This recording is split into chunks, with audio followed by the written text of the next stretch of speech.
A very good evening and thank you so much for joining us tonight on BeeTv Major News at 6. Reaching you live from Benin City, the Edo State capital, Nigeria. My name is Oluwatoyin Oyedola. In a concerning development, Dr. Tony Aziegbemi, the chairman of the Edo State chapter of the People's Democratic Party, PDP, has reportedly been kidnapped. The incident occurred as he was taking a routine walk outside his residence. According to a family member who disclosed the information on Saturday morning, wishing to remain anonymous, Dr. Tony Aziegbemi was abducted out of his house, raising alarm and tension among his associates and the political community in Edo State.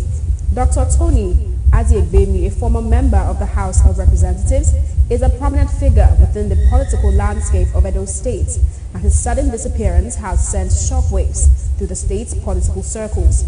As of the time of compiling this report, neither the family nor the state chapter of the People's Democratic Party has received any communication from the abductors regarding their demands or the condition of Dr. Tony Aziegbemi.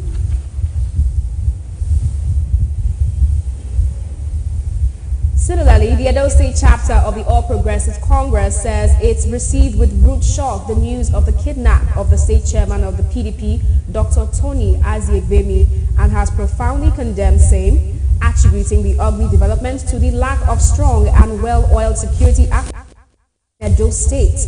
In a statement signed by the acting chairman of APC, Jarrett Tenebe, said the kidnap of Dr. Aziegbemi is one kidnap too many in the state, which signposts an over-reminder and wake-up call on Governor Obaseki-led administration in the state that all is not well in terms of securing the state, which is the primary responsibility of the government. He said for a chairman of the party of a sitting governor to be kidnapped, it is a testament of the very porous, ill-equipped, ill-motivated security machinery in the state, in spite of the humongous security votes being collected by Governor Obaseki on a monthly basis. The APC Edo State chapter used this medium to demand of the abductors the immediate and unconditional release of the PDP chairman, and also called on the security agencies in the state to leave no stone unturned in the quest to ensuring his release unhurt.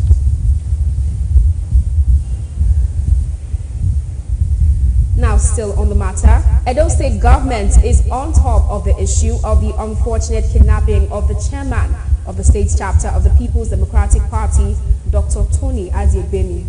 A statement released by Honorable Chris Lehikari, Commissioner for Communication and Orientation, says the government is working closely with security agencies to ensure his safe release and return to his family. He said the government have also increased surveillance and beefed up security measures of the state to ensure that criminal activities are quelled and culprits are brought to justice. The government encouraged residents to go to their law without fear and urged them to call the state emergency numbers 112 or 739 to report all suspicious persons or activities within their environs.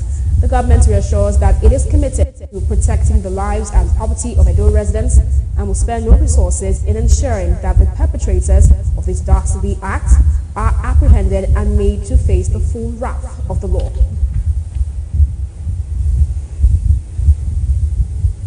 Moving on, the Federal Capital Territory Appropriation Bill for the 2024 fiscal year has scaled second reading at the Senate.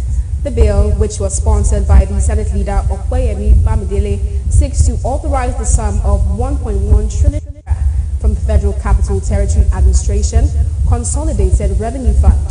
BeeTv News Best Orator has the details. Leading the debate during the last sitting on general principles of the bill, Senate leader noted that the appropriate bill into cognizance the FCT administration's revenue and expenditure forecasts, which are in tandem with fiscal and developmental policies of the federal government.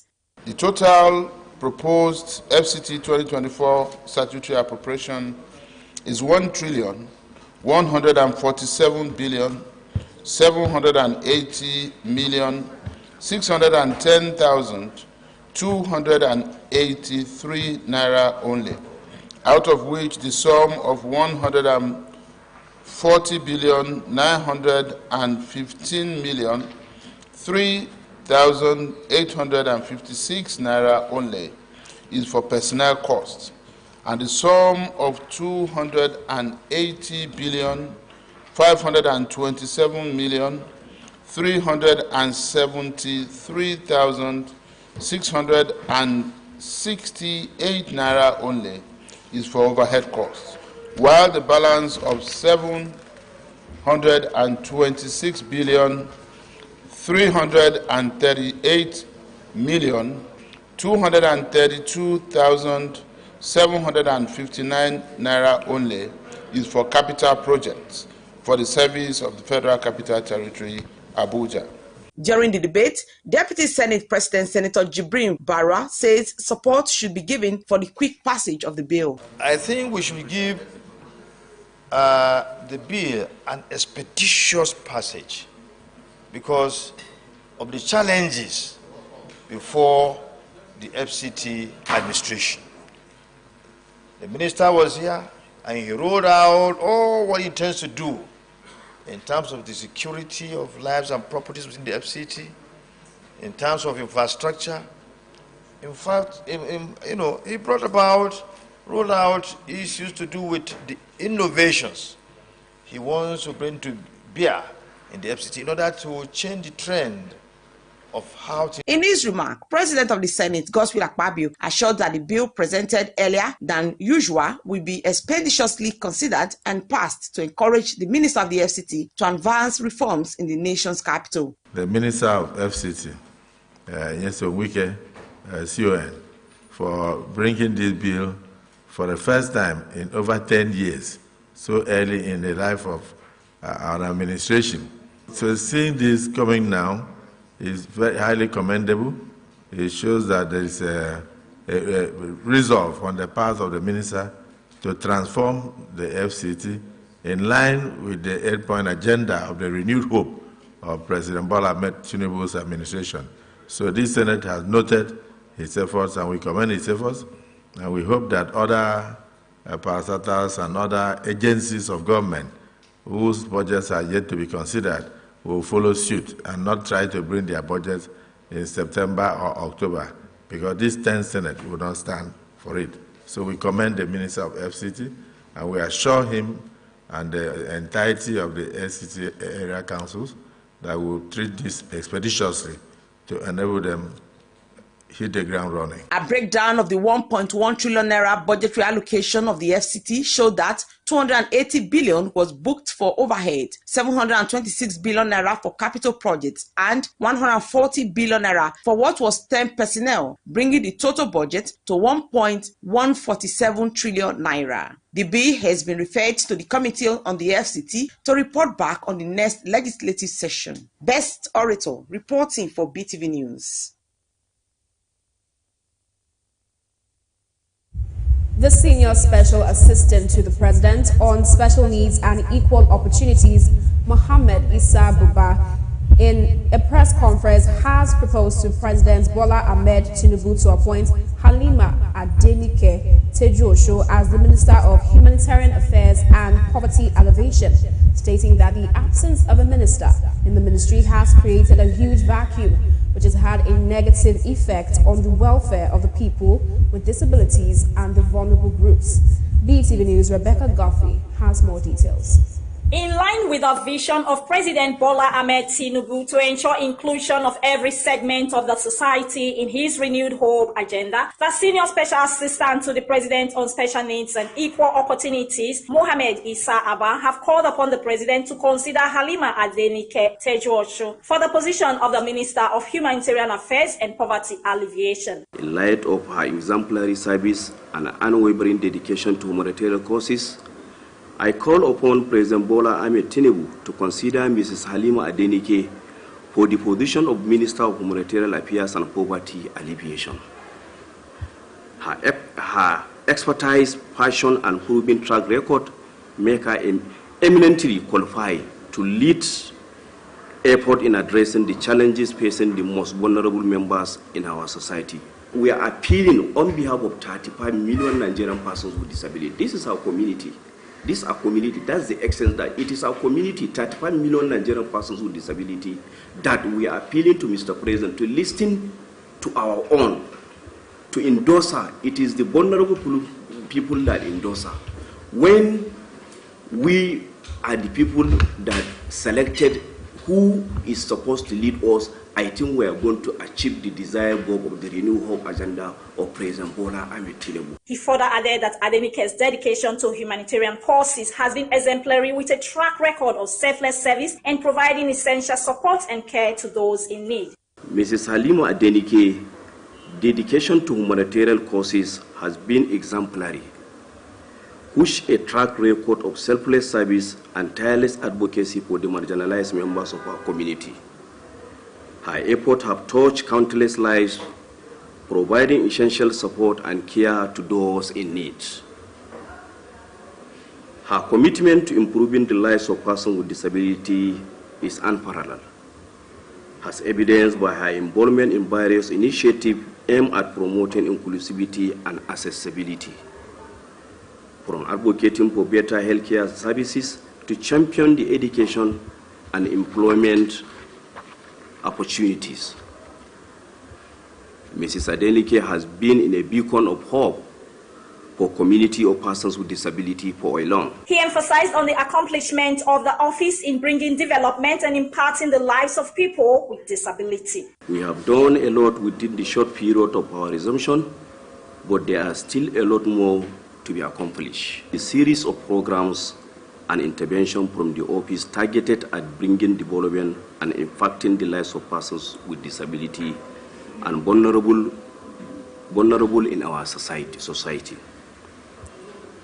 One of such is the distribution of the palliatives to cushion the effect of the economic hardship in the country. Rebecca Goffey reporting for BeeTv News. World Glaucoma Week is celebrated between March 10th to 16th, 2024, with the theme Uniting for a Glaucoma-Free World, and it is aimed at creating awareness and understanding about the importance of early detection of glaucoma, the world's second leading cause of blindness. Speaking with experts on the theme, an ophthalmologist, Dr. Darling Tess Oronsaye, stated that it is a bilateral disease that sometimes affects one eye or both eyes. As such, it is important to do regular eye tests and checkup. BeeTv News Toasting Soluwaloju completes the report.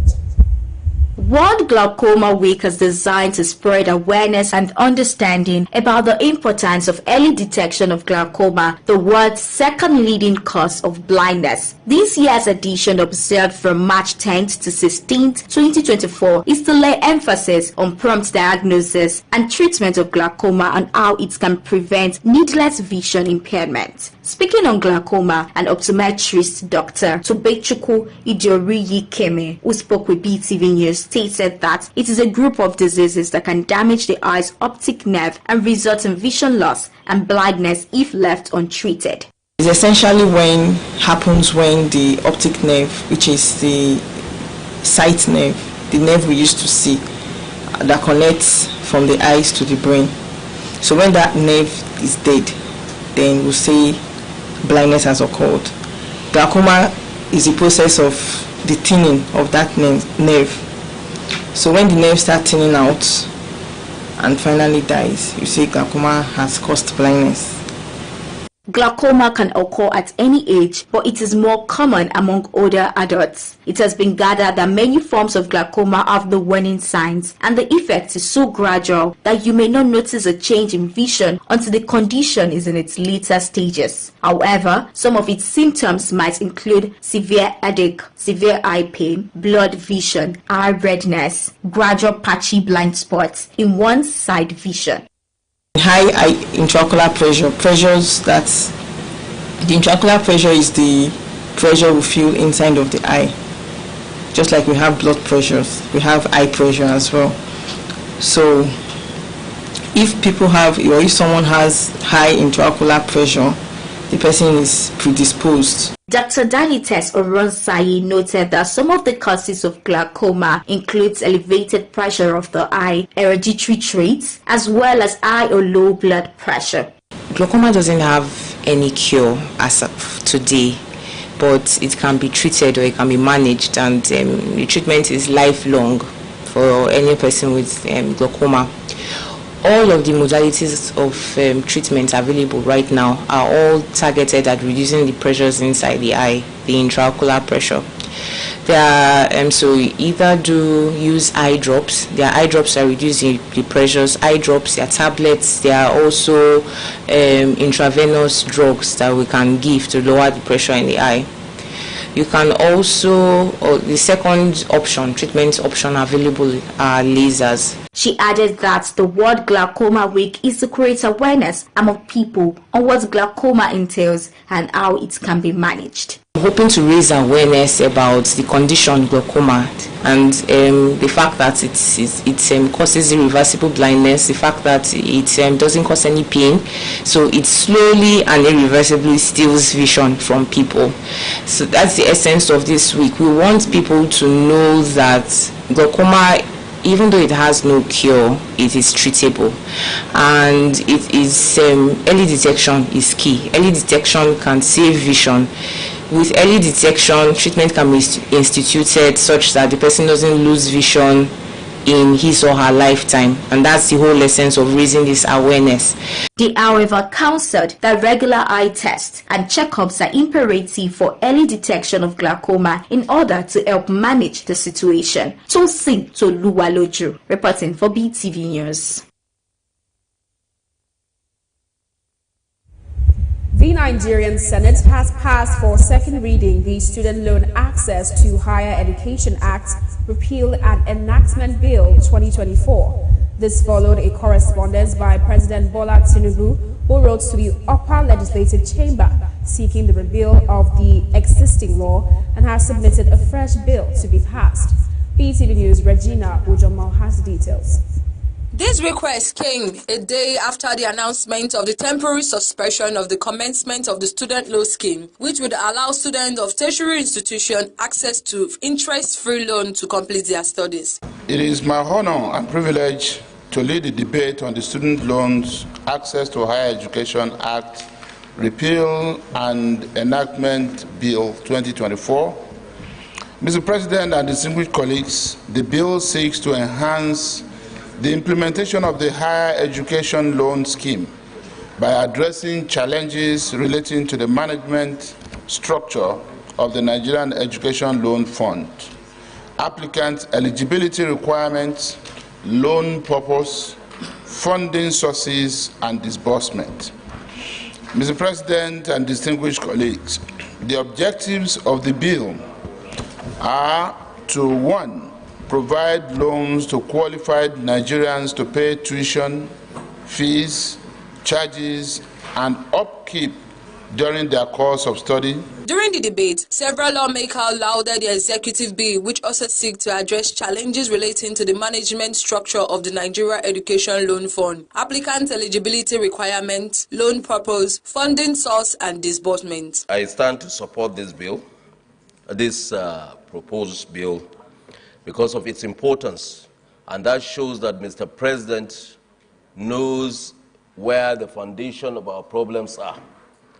If by the time we have this loan scheme become very effective, Nigerians will see why this scheme is more important than any other thing in putting a foundation for the growth of this country, especially when it has to do with tertiary institutions, where quite a number of research will be done and many innovations will be done. There is no better time to bring this than now. I will also want to commend the executive in the repayment scheme of the bill, whereby students who obtain this loan will start their repayment 2 years after their youth service, meaning they have a period of moratorium to do their repayment. Because if the bill had come with some stringent conditions, then we will find it difficult to achieve what the bill intends to. In his concluding remark, President of the Senate, Godswill Akpabio, committed the proposed Student Loan Bill 2024 to the Senate Committee on Tertiary Institutions and sent forward for legal legislative input. Bill for an Act to repeal the Students' Loans Access to Higher Education Act 2023 and enact the Student Loans Access to Higher Education Bill 2024 to establish the Nigerian Education Loan Fund as a body corporate to receive, manage, and invest funds to provide loans to Nigerians for higher education, vocational training, and skills acquisition, and for related matters dealt with 2024. Second reading taken. The Student Loan, Access to Higher Education, Repeal and Reenactment Bill 2024 seeks to enhance the implementation of the Higher Education Student Loan Scheme by addressing challenges related to the management structure of the Nigerian Education Loan Fund, NELF, applicant eligibility requirements, loan purpose, funding source and disbursement, and payment procedures. Regina Ujomo reporting for BeeTv News. Jehovah's Witnesses has launched a campaign to invite Edo State residents to 2 special events in March. Millions of people around the world will gather at sundown on Sunday, March 24th, 2024 to commemorate the death of Jesus Christ. Considered the most important day of the year for Jehovah's Witnesses, the memorial is observed annually on Nisan 14 of the Jewish calendar, in adherence to Jesus' statement found at Luke 22:19, which says, "Keep doing this in remembrance of me." Though there are over 8.6 million Jehovah's Witnesses around the world, over 20 million people attended the event last year. Around the world, many people who are not Jehovah's Witnesses attend the memorial, and Jehovah's Witnesses are hoping that members of the public will also join them in remembering the death of Jesus Christ to show gratitude for his sacrifice. Mr. Duncan Iyawe, who is the regional spokesperson for Jehovah's Witnesses, said, while it is a solemn occasion, it is also a joyous one. The 1-hour event will feature a talk highlighting the significance of Jesus' death and what it means for all of mankind. In Benin, a special campaign is ongoing during March 2024 to invite local residents to attend the annual observance of the Lord's evening meal, as well as a special public talk that will be delivered on Sunday, 17th March 2024, titled The Resurrection, Victory Over Death. The special talk will be delivered at local kingdom halls. This 30-minute Bible-based public discourse will focus on the scriptural hope of a resurrection of the dead in the near future. Both events are practical and instructional, but they also help humans to pause and reflect on all the things they can be grateful for and things that can be considered as blessings from God. To learn more about Jehovah's Witnesses, observe the Lord's Supper, members of the public are encouraged to visit jw.org, the official website of Jehovah's Witnesses, to get answers to frequently asked questions.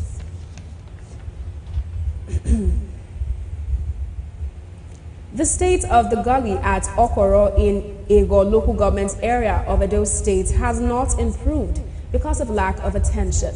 BeeTv News' Angela Ileguma reports that despite pleas from residents of the area, the gully is yet to receive needed attention. The report. Looking at the current state of the gully, it's likely to worsen if not addressed with urgency, as there are visible signs of likely expansion of the gully. Commenting on this issue, the Ojawere of the Okoro community, Pa Omo Igbinowahia Edison Ediagboya, said the problem of the gully did not just start today, it started years back. He said the road in question is supposed to link to a popular hotel close to Temboga, but due to the current situation of the road, there are no links to the other communities thereby. He further stated that aside this one, there are several gullies behind his house, approximately 6 of them, but the road is the major one because of its economic value. He added that he has visited the Ministry of Work, among others, to come to their aid, but has not heeded positive responses. He said that they are hopeful that the government would intervene. The dam here that Ogbamuta created, he said he was doing it even to tourist attraction. It's now become a farming area, and it's eyesore. As I'm talking, Kobo, or let me say nothing. It's the time they did it, they wrote letters and gave us. Up to today, nothing come out from it. And now the dam is here. All the engine that Ogbamudia put, they all be removed. If I'm telling a lie, everybody should come and look. I'm telling the government to come to our aid. Other residents also stated their grievances of the effects of the gully and further called on the state government to come to their aid. We are begging the state government.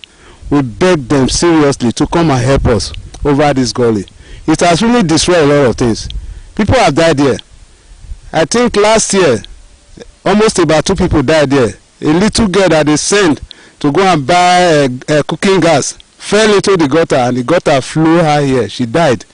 You understand? So all these things has been causing a lot of disaster. Sometimes box, tuke box, they used to drive, they will lose brake and fall inside. So it has caused a lot of disaster.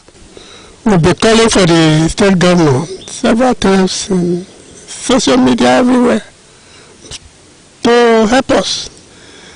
We are still begging him. We are begging him to make sure that he put this project in one of his projects that is initiating. The erosion way there, they carry many people. People don't they die every day if the rain fall, and the rainy season when won't come, so many people they die because of erosion. I beg, may government come help us do this road for us. So I beg.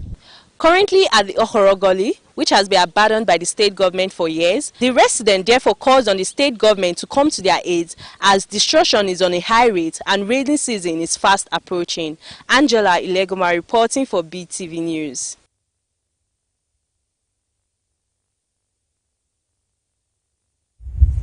Solomon Omoige, a victim of a fatal construction site accident which occurred on the 21st September 2024, has called on the public for financial aid in preparation for a hip replacement surgery. Faithful Opokam has more. Mr. Solomon Omorege, a construction site worker who sustained a hip-bone injury late last year, precisely on the 21st September 2023, and has been left handicapped since the time, recounted the unfortunate incident upon a visit to his residence. It's a construction job. So trying to fix it up, I fell down, then I hit my lap on the block on the floor. So you fell from the top? Yeah. I fell from the top down, then that faithful they tried massaging it. Then I just managed to take it down to Benin. He said he tried traditional means of healing, which cost him about 150,000 naira. But upon the reality of the poor results it achieved, he decided to meet an expert who requested the sum of 2.5 million naira within a short period of time for a hip replacement surgery. Being unable to meet up, the amount of surgery has now increased to the sum of 3 million naira. And he has to tie me down for 2 weeks.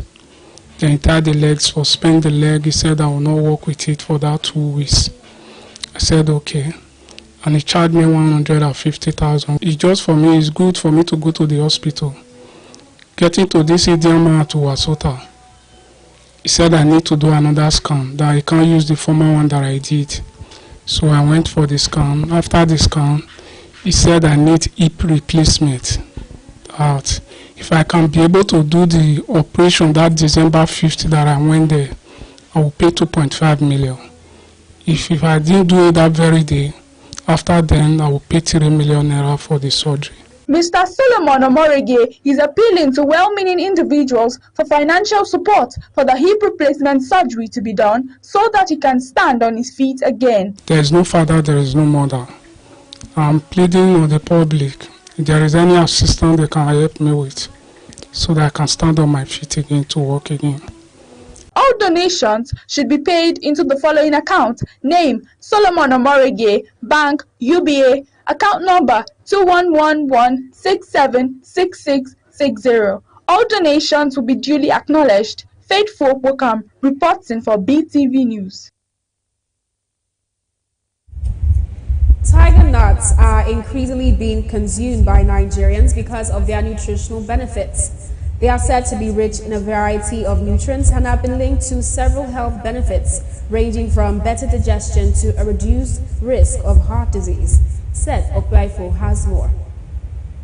Tiger nuts comes in different varieties, namely black, brown, and yellow. It can be eaten raw, dried, or cooked. They have a sweet, nutty flavor similar to almonds. Some persons prefer to consume it raw, while others enjoy it more when blended into juice. Nigerians love eating tiger nuts as they believe it is rich in minerals and vitamins needed for the optimal functioning of the human body. Some persons who spoke with BeeTv News admonished people to be consuming more of tiger nuts as it helps to boost immune system, thereby making one stay healthier. They also believe that the consumption of tiger nuts helps to improve sexual performance in men. It's a very good thing to eat.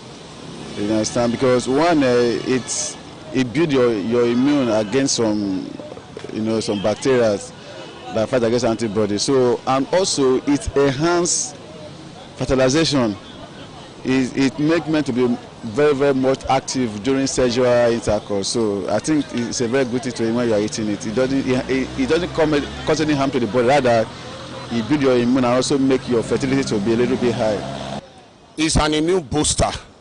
Male, female, they eat it. Particularly the male counterpart. Those that are very, very active, they buy that tiger nut. So it has a long way of helping to build your immune system in the body. And it also helps the man too. As far as the man is concerned, it also helps those that are having some issues that has to do with their body, not being able to perform the way they're supposed to perform. Tiger nut is very rich, and it contains some natural vitamins and iron. And tiger nut is a special fruit that is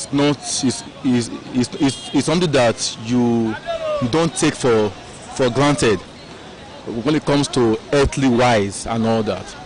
So apart from that, for men, tiger nut is very rich for men. Those of us who are married and those of us who normally use our strength to work, you know what I mean. So I think tiger nut is something that you cannot and can never do without. Others share the belief that tiger nut is effective in fighting bacterial infection, provides strength for the human body, and help in fertility in men and women. I think this it helps to improve your sexual performance. That's one. And two, basically when I drink it, it's an energizing drink. For me, it's energizing when I drink. So I think it is energizing, it is nutritious, and what on the street is that it helps boost your sexual performance. So that's why I know about tiger nut, basically. It has a nutritional value of most especially it boosts the immune system. And you see some persons eating it raw, while some persons blending it. Unlike me, I blend it whenever I want to consume it. So that is it. In addition to a large number of minerals and vitamins provided by tiger nuts, they are believed to be a source of natural energy necessary to carry out the vital functions and promote growth. Seth Opiaifo reporting for BeeTv News. The subject of if a woman should stop her career for her husband or not has become a concern, especially for career-oriented women who have a strong drive to climb the corporate ladder.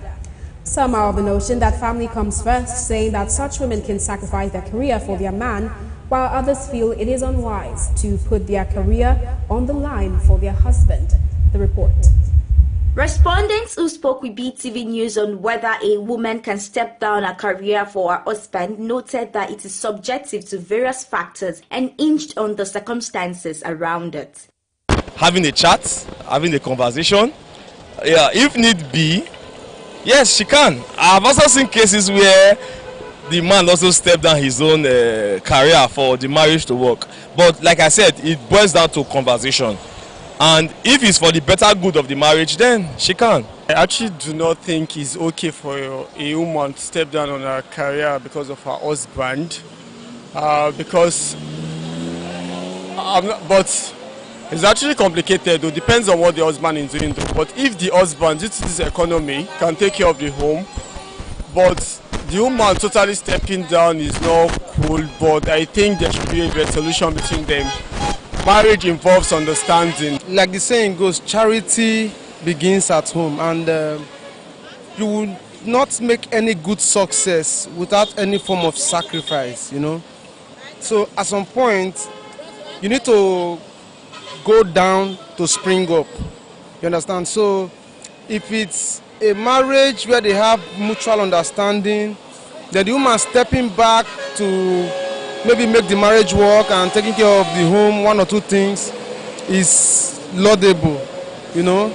But these days where you get the idea of people saying women empowerment and all of that, it tends to get into the head of the female folk, and they think maybe getting a career, you know, being an independent lady, these are normal, but we are Africans, and I believe the first result of a woman, the best result, and the way you can grade a woman as a successful woman is the result coming from the home. Another added that she can step down in her career ambition only on one condition, which is if her husband is financially capable to foot the family bill. Yet another stated that it is not advisable for the woman to take a back seat in her career goals. According to her, the man and the woman ought to pool resources together in order to meet the financial obligations of the family. I can step down my career for my husband. Why? Because they say the man is the head of the house. If you said I should step down my career, there are a few questions that I will ask. Can you cater for my needs? Can you provide everything I want? If he said yes, no problem. It's not okay. The woman will do in her own. The husband will continue with his own. Because this hand will watch this hand will watch the other hand. That is what person can move forward. Respondents, however, stated that the bedrock for every relationship is communication. Hence, the man and the woman should have a meaningful conversation and take a decision that will be in the best interest of their union. Tosi Toluwaloju, reporting for BeeTv News. Peace is the absence of strife and conflict and is inevitably a major pillar that holds any family institution. Nigerians who spoke with BeeTv News crew highlighted God, love, money, and several others as crucial for enjoying and maintaining true peace in any family. BeeTv News' Regina Ujomo completes the story. Marriage can be seen as a sanctuary where two individuals find peace in each other. This serves to emphasize the importance of true peace in a marriage from which is a normal situation a proper family should emerge. With the recurring events of divorce and stormy marriages in the society, the ingredients that make for such a peaceful and stable home must be borne in mind by individuals already married and those yet to settle down. This, many believe, will ensure effective prevention of highly affordable cases of divorce. Inquiry from Nigeria on what, in their opinion, that makes for peace in a family institution. All respondents echoed the need for God, love, money, understanding, cooperation to be present. For me, it's money, although I've not married. Because it's the way I was with my father and my mother, because my money big issue for their two. So they make me say na money. Well, currently we all know that the economy is hard. So everybody knows that we need money, and also cooperation, where a husband will have money and not provide for the family, that will scatter the family. But the wife too, even though say the man not to get like that, the wife will see assist. But these days now, everybody they form a work. First of all, a family without God will definitely lack peace. And I think God first, money. Yes, money is very, very important. But you need to, at least as a man of the family, you need to be able to provide for your family. And if you have kids, they need to go to school, a lot of things like that. So you need to buy food. So money comes after God, and also love. As a human being, to respect the other person, where you work, in your house, you need to respect. People need to respect one another anyway for the life to flow. You understand? Just like paddling a canoe, little to the right, little to the left, then your canoe move forward. If you paddle too much to the left, it goes to the right. To enjoy true peace in a family, first of all, there must be love. But before you'll be able to love, you must know the God of love. Because if you don't know God, you will not know what is love. So because the Bible tells us that for God so loved the world, so he loved us even when we do not even know anything, when we were just doing nonsense, he loved us. So if you know the God of love and you know how he picked you from where you were to where you are today, you will be able to love. No matter what your spouse or your child did, you will be able to love, because you know that God loves you.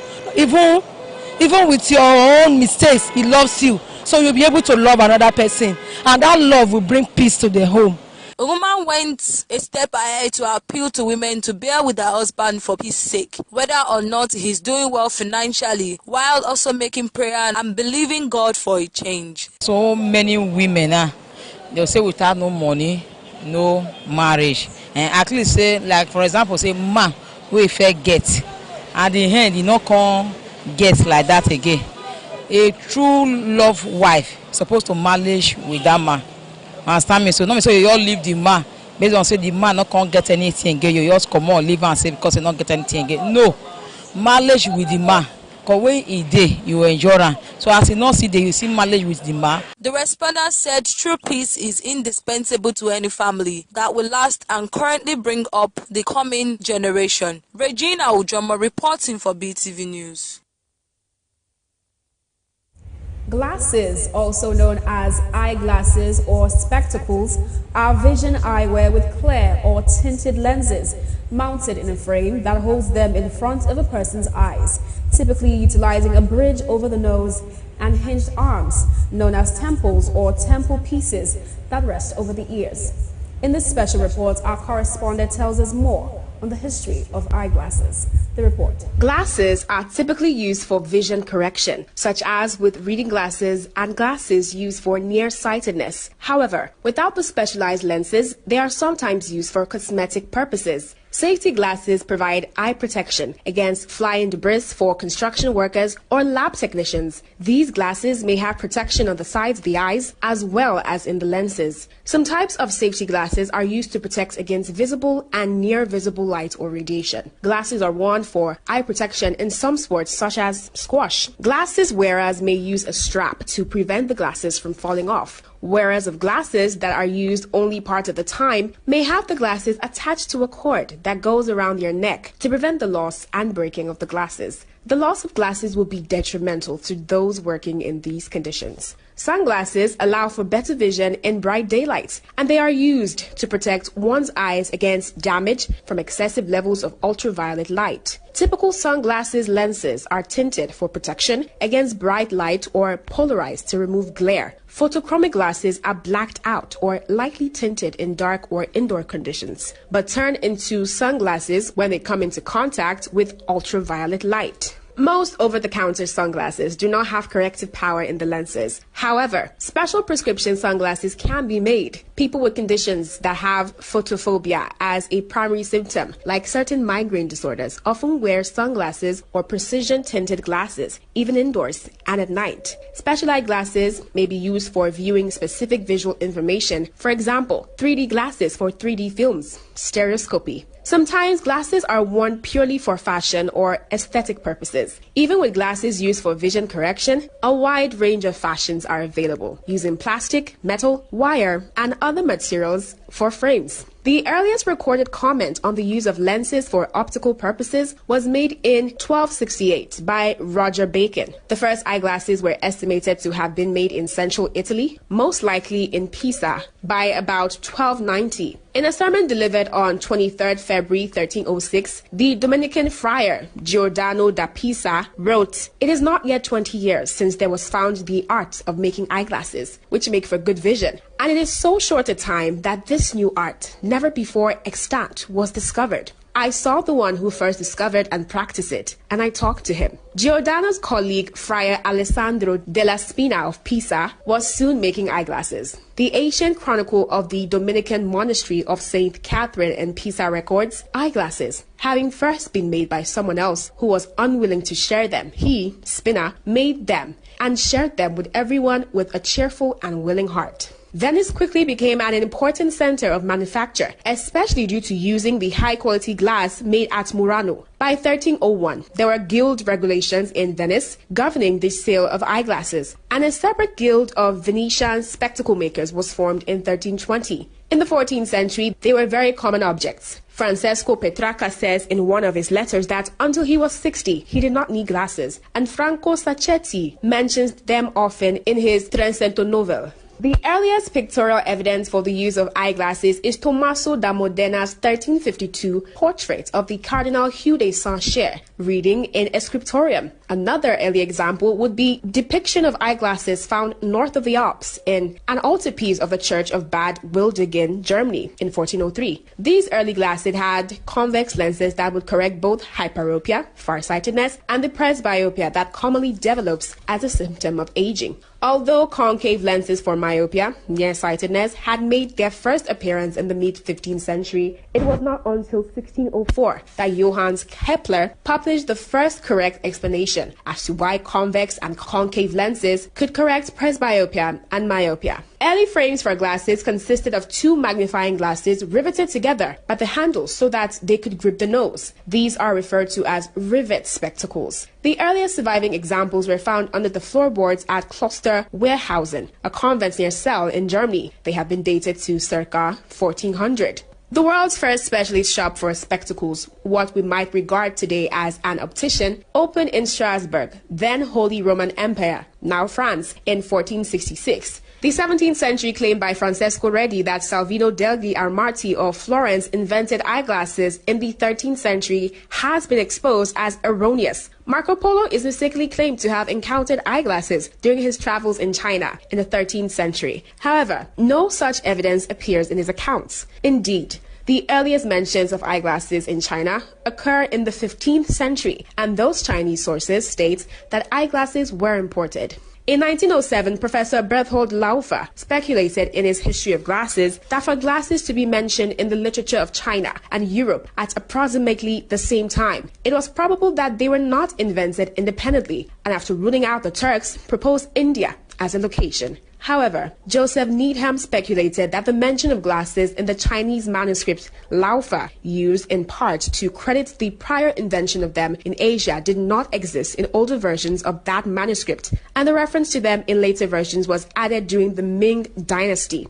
The American scientist Benjamin Franklin, who had both myopia and presbyopia, invented bifocals. The first lenses for correcting astigmatism were designed by the British astronomer George Airy in 1825. Over time, the construction of frames for glasses also evolved. Early eyepieces were designed to be either held in place by hand or by exerting pressure on the nose.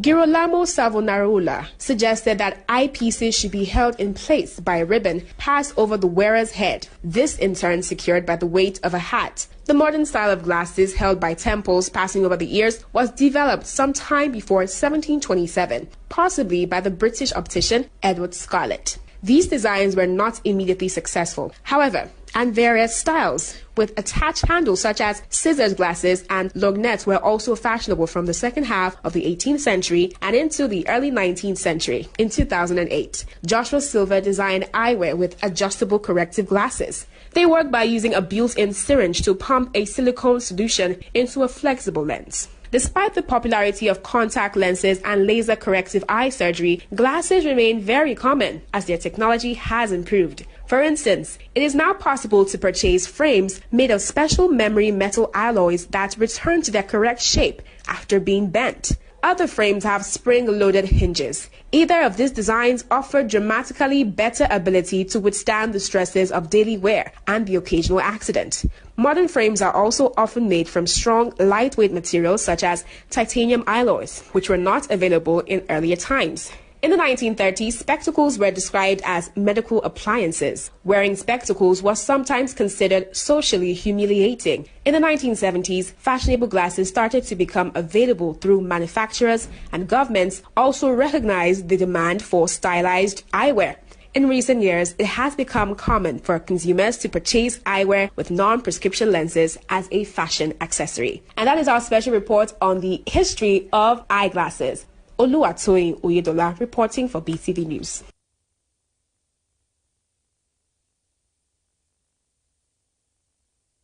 Shifting gears now to global scene, let's join Rebecca Guffey. The first maritime aid shipment has reached Gaza's shore, organized by the U.S. charity World Central Kitchen with support from the United Arab Emirates. The delivery includes 200 tons of food essential for Gaza, which is facing a severe food shortage.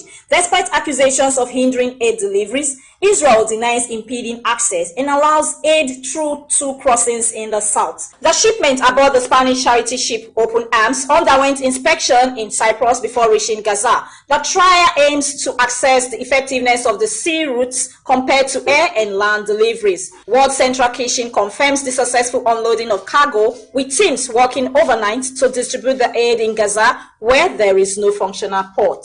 Meanwhile, United Airlines reported that one of its planes landed at Rogue Valley International Airport in Medford, Oregon, with a missing external panel. The Boeing 737-800, 25 years old, flew from San Francisco with 139 passengers and 6 crew members. Fortunately, no injuries were reported, and the panel's absence was only noticed during a post-flight check. Authorities will investigate the incidents, focusing on understanding how the damage occurred. The missing panel was located near the landing gear underneath the aircraft. The airport temporarily halted flights to search for debris, but none was found. The U.S. Federal Aviation Authority, FAA, is conducting an investigation into the incident. Finally, a 31-year-old woman from Belarus tragically died after being chased by a bear in North Slovakia's Low Tatras mountain. She and a male companion were walking in Vermanovka Valley where the bear attacked them. They ran in different directions, and the woman's body was found by a search dog shortly after. The Mountain Rescue Service scared off the bear with warning shots. It's unclear if the woman fell or was killed by the bear. Slovak's authority vowed to disclose any information about the incident. Bear attacks have been rare, with the last fatal attack reported in 2021. Some in Slovakia's government criticize EU environmental protections for predators like bears and wolves. And that's it on the Global News segment for tonight. Thanks very much for watching. I am Rebecca Guffey. As time passed, the sports has flourished into a successful business. The sports sector generates billions in revenue globally. Consequently, professional sports leagues are sizable enterprises in modern society with multiple income streams. People will invest time and money to watch their favorite players or teams live. So which are the richest sports leagues in the world? In this report, BeeTv News sports correspondent Best Orator reveals the current top 10 richest sports leagues in the world. Some of the richest sports leagues in the world are characterized by their global popularity and lucrative broadcasting rights deals. Here is a list of the world's top 10 richest sports leagues at the moment. On number 10 is the Russian Premier League. The Russian Premier League stands as one of the top 10 richest sports leagues in the world. The league comprises 16 teams, with Zenit St. Petersburg securing consecutive champions from 2018 to 2023. Its estimated revenue is £813 million, approximately $869 million. Number 9 is the UEFA's Champions League. Each year, 32 teams are invited to compete depending on their performance in their respective games. The teams are randomly divided into 8 groups of 4. The total revenue of the UEFA Champions League amounted to over 3.1 billion euros, that is $3.3 billion. After that, each group played the other twice. 22 teams have been crowned champions since the tournament was founded in 1955. Each team in Europe's league aspires to win this trophy, the ultimate prize in the European football. The current record for most Champions League titles is held by Real Madrid.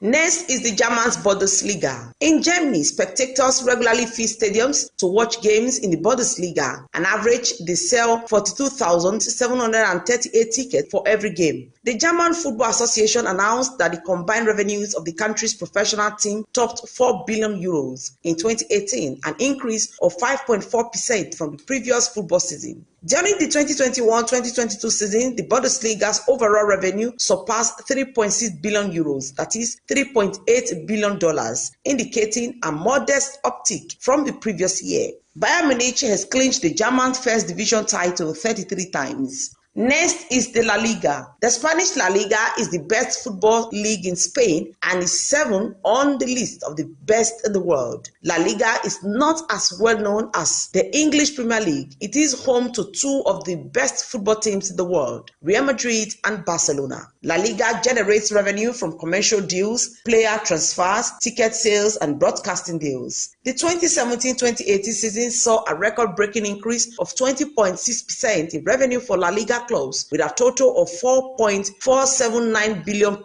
earned.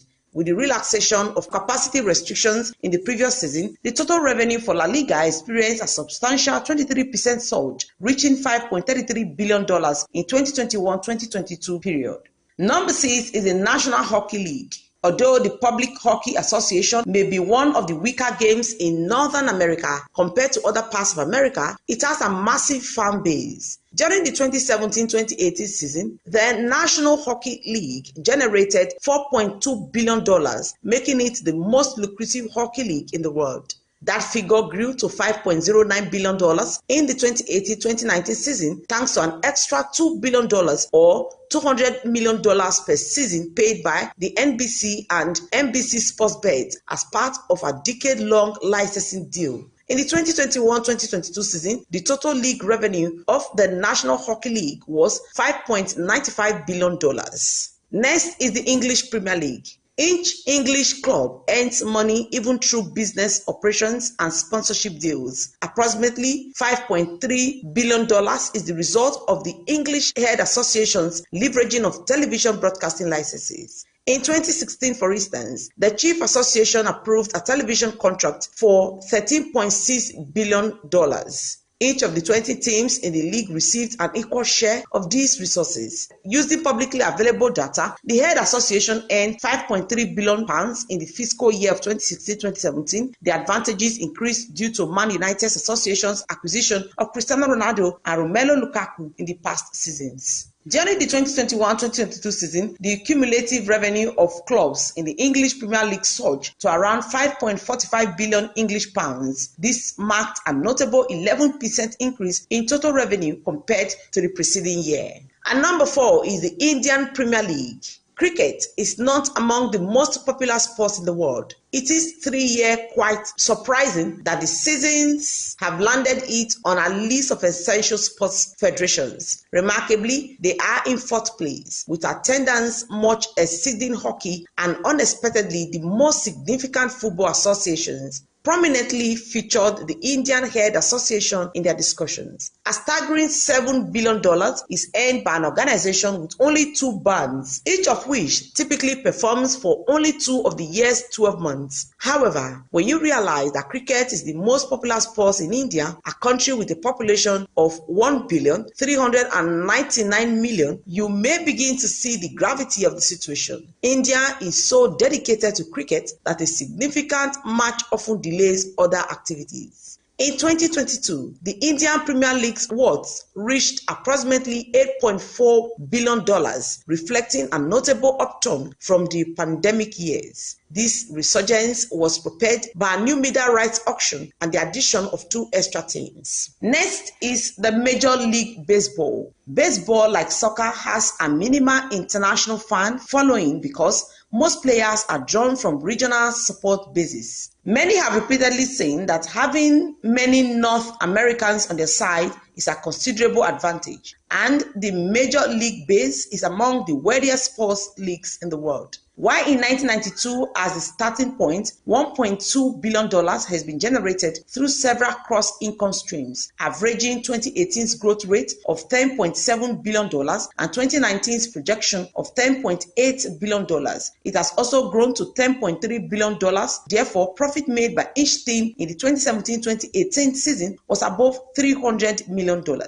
Since just 6 of the top 50 clubs are affiliated with this league, the Major League Baseball and the NFL do not share stadiums. The current MLB's revenue is generated from several sources such as broadcast rights, merchandise sales, ticket sales, and sponsorship. And number 2 is the National Basketball Association. The Public Basketball Association enjoys greater global and North American fame than National Football League or Major League Baseball. It is not surprising considering that football is among the top 5 most popular sports world games group with an estimated 800 million supporters. So, it stands to reason that the world's top ball association will be among the top 3 best in revenue. The National Basketball Association generates an estimated $500 million in global media income thanks to lucrative broadcasting deals with public television networks. In 2019, the National Basketball Association Fanatics placed a valuation of $1.87 billion on the league's 3 best teams, with the average valuation of each several being $1.87 billion.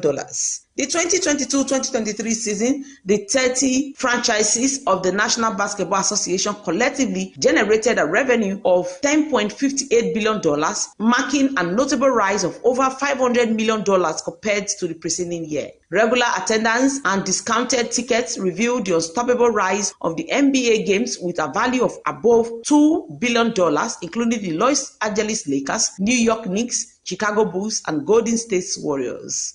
And number 1 on our list is the National Football League. The National Football League ranks first on this list of richest sports leagues in the world in 2023. From a financial perspective, the NFL is far more powerful than European football in terms of how the game is generally viewed and well known. Given that a sizable chunk of its fan base in North America, most of its long-haul audience consists of people from the United States and Canada because no one outside these countries cares about it. And that's a special report on top 10 richest sports leagues in the world. Thanks so very much for watching. Best Orator reporting for BeeTv News.